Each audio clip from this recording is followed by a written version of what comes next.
Olá a todos.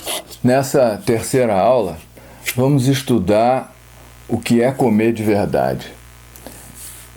O primeiro ponto que a gente quer abordar é que o alimento ele estabelece e mantém a conexão entre mente e corpo. A comida, quando não tem qualidade, ela prejudica, enquanto a comida de verdade fortalece essa conexão entre a mente e o corpo humano.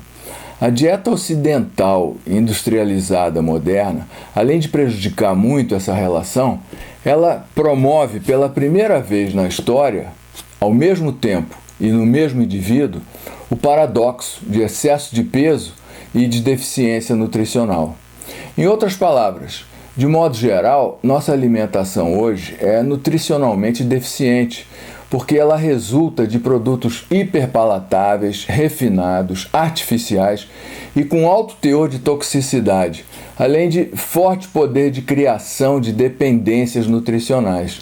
Por exemplo, o açúcar, ele tende a não satisfazer, a gente está sempre querendo um pouco mais, cria dependência e acaba afastando a pessoa do verdadeiro paladar dela, que vai ficando cada vez mais alterado e assim afasta a pessoa do que seria o equilíbrio e a saúde. Ainda mais grave, embora muitos ainda não percebam, a nutrição ela exerce uma influência muito forte no modo da pessoa pensar, na atenção e na concentração individual e, consequentemente, em nossa sociedade como um todo. Então, esse é um ponto que precisa ser visto, né? Também a importância de um modelo para a gente comer de verdade, né? Então, estou falando, a gente vive socialmente essa dificuldade e a gente precisaria então de um modelo para entender o que seria esse comer natural, o que seria a nutrição natural humana, para a gente poder, entendendo, né, prevenir problemas e através de você aprender a ter um relacionamento melhor com o alimento. O primeiro passo para a gente construir esse melhor relacionamento com o alimento é conhecer, é ter uma noção da história da nutrição humana e da lógica da cadeia alimentar, né? Com os adventos da caça e do fogo, o ancestral do homem ele promoveu um drástico aumento de consumo de alimentos com alta densidade, biodisponibilidade nutricional, né, através de proteínas, gorduras, com um amplo perfil de macronutrientes, incluindo aminoácidos, vitaminas, minerais, e também da segurança alimentar, quando ele passou a processar os alimentos, o que facilitou bastante a digestão e assimilação dos nutrientes. Então, para a gente falar dos critérios básicos do comer de verdade, a gente tem base em indicadores históricos, né? A gente pode, através da história, conhecer três principais critérios com o processo de comer de verdade. Em primeiro lugar, alimentos com densidade nutricional, ou seja, macro e micronutrientes, né? Proteínas, gorduras, carboidratos que tenham o maior perfil de aminoácidos essenciais, condicionalmente essenciais e não essenciais, além de gorduras naturais, vitaminas e minerais, né? Então esse é o primeiro ponto, a condição da densidade nutricional. O segundo ponto, a biodisponibilidade. Além da densidade, além dele ter, o alimento ter densidade, ser denso nutricionalmente, esse alimento ele precisa ser biodisponível, ou seja, ele precisa ser assimilado com facilidade, ele precisa ter um sinergismo entre os seus componentes que facilite essa digestão e assimilação, principalmente. Então a gente está falando de biodisponibilidade nutricional e que é composta de alimentos que incluem os melhores nutrientes que possam ser absorvidos em alto percentual pelo metabolismo humano. E o terceiro ponto é a segurança alimentar.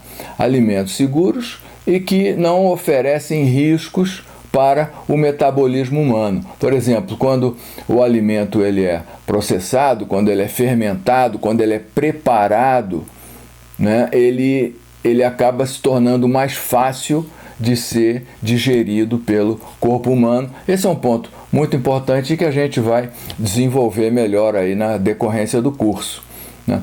Então, o nosso objetivo é entender a nutrição natural humana.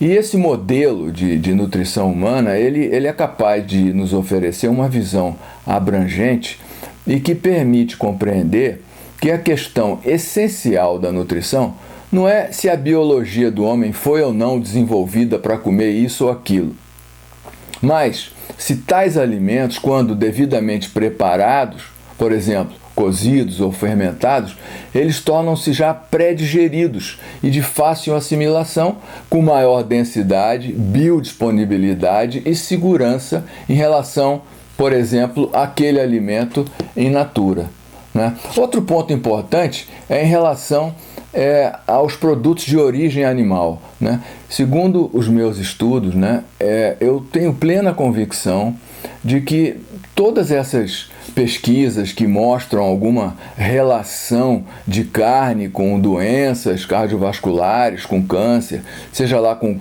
que doença crônica for, isso não é, vamos dizer assim, comprovado. Isso aí são pesquisas epidemiológicas com muitas falhas. Na aula de ciência à frente, a gente vai ver isso em detalhes. Mas o que eu quero dizer, carne vermelha, produtos de origem animal, não fazem mal. Isso é muito importante de ficar claro. Pelo contrário, esses alimentos, eles nos fortalecem, eles nos alimentam, eles nos nutrem e vão nos deixar mais fortes para evitar os alimentos que realmente são perniciosos, que são principalmente farinha e açúcar. Os alimentos, os produtos alimentícios artificiais e refinados, né? Então, vamos ver o seguinte: as evidências de que o consumo de carne vermelha ou gordura saturada sejam responsáveis por qualquer doença crônica são frágeis e não se sustentam diante de uma ciência isenta e principalmente da nossa própria autoobservação, dos nossos próprios autoexperimentos. Os seres humanos, há milhões de anos, comem carne e outros produtos de origem animal, né? Nunca fomos tão doentes quanto somos hoje, né? Tais alimentos, os produtos de origem animal, eles têm maior densidade e biodisponibilidade nutricional quando comparado com produtos vegetais. É importante chamar a atenção para a importância de produtos de origem animal, mas também alimentos derivados de plantas também são úteis em diversas circunstâncias. Então, a gente precisa saber equilibrar, não é, o mesmo tipo de dieta natural humana que ao longo da história foi importante para produzir, para promover e para fazer com que o ser humano se desenvolvesse, né? A gente vai estudar esse ponto aí mais à frente. Mas o que é importante agora é a gente tentar entender a lógica da nutrição natural humana, né? E nesse sentido, um tema que é um dos mais difíceis e mais polêmicos é o vegetarianismo, né? Então é um tema bastante controverso. Eu mesmo fui vegetariano por 9 anos e hoje eu mudei radicalmente meu entendimento nessa questão, né? Fui vegetariano porque entendia que não era legal matar os animais, que a gente não podia fazer isso. E, em grande parte, né, essa é a principal tônica de quem opta, né, por uma alimentação com base em plantas, uma alimentação vegetariana e principalmente quem opta por uma alimentação vegana. É um contexto que tem base em princípios filosóficos, né? Então, o que acontece?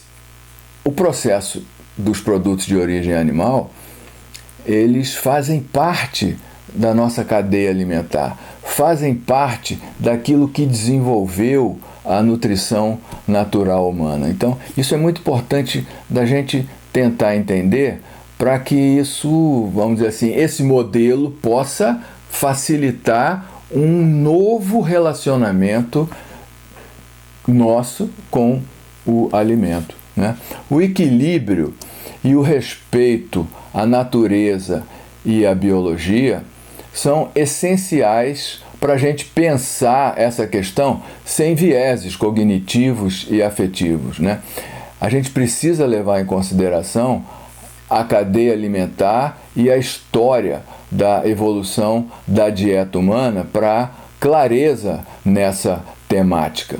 Os produtos de origem animal, quando eles oferecem maior densidade e biodisponibilidade nutricional, ou seja, tem um perfil nutricional maior e que permite atender as necessidades humanas com mais qualidade e menos quantidade.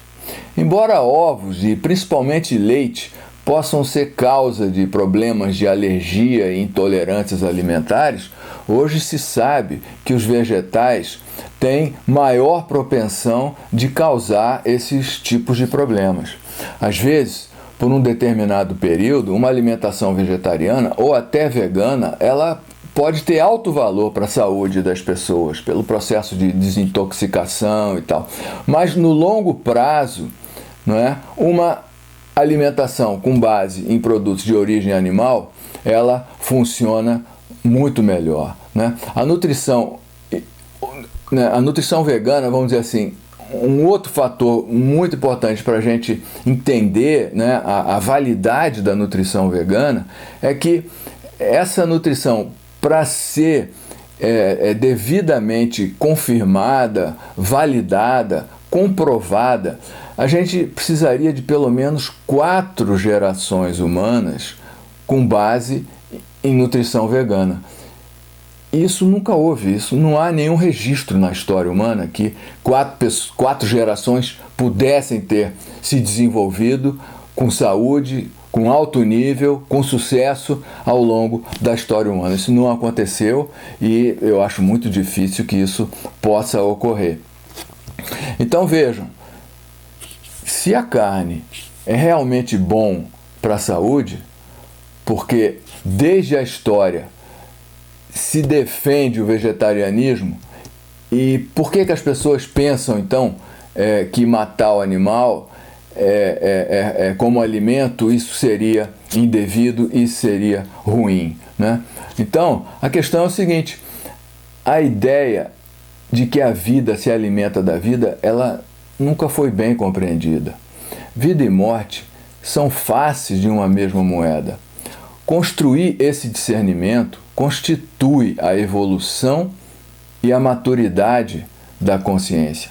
Então, o segredo do comer de verdade é a gente comer alimentos com densidade e qualidade nutricional, que nos permite maior satisfação alimentar. A gente, quando está satisfeito, a gente fica mais forte e a gente fica em condições de evitar as tentações e os desejos alimentares que a gente está exposto praticamente todo dia. Onde a gente vai, farinha e açúcar. Farinha e açúcar. Isso a gente come toda hora, isso não nos alimenta, nos deixa com fome novamente, a gente fica fraco e está sempre comendo aquilo que não nos alimenta. A gente precisa de alimentos com alta densidade, biodisponibilidade e segurança nutricional. Isso é muito importante de ficar claro dentro desse modelo de nutrição natural humana, né?